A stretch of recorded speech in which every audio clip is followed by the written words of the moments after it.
how do you go about actually taking the next step if somebody out there is a female and they've experienced certain issues and they think that they know a way to possibly work on this and solve this problem, but they don't have the funding, they don't have a tech team, perhaps they don't know where to go, and the biggest problem that will come to them is they're going to talk to men, possibly, and the man will not understand what she is saying.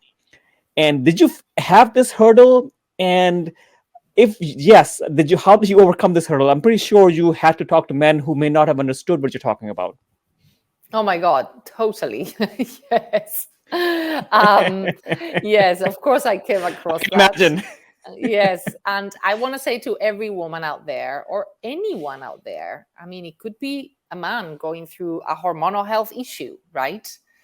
Look, it's starting a company is like learning a new language. At least that's the way it was for me. It was really hard. It's like, what is this terminology? And even though, like I said, I had very strong corporate experience. So what I would say is this: I'm proud that I took a long time to make sure that our product worked. It felt never ending because it's a long time. And of course, you put in your time, your resources. I put my own savings. And so there is that kind of initial process whereby you're researching and you're making sure that your idea makes sense. And it's what is called like, product market fit makes sense.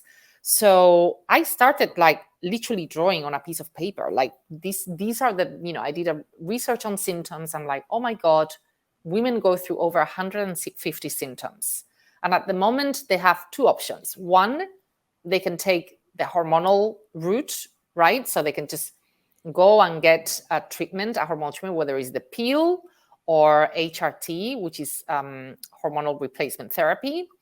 And that's fine, right? But I couldn't take hormones. So, and there are a lot of women that don't want to take hormones. So there is that option. And then the second option was painkillers, right? So those are my two biggest competitors. And I could not find anything that was clinically validated, evidence-based, but it was natural. And I would have the certainty that would have no side effects on me. So I just, by doing my research, I understood very clearly that there was a massive gap in the market. So that's the first thing you need to do. It's like, is there a need? First is like this, there is a problem. Can you create the solution?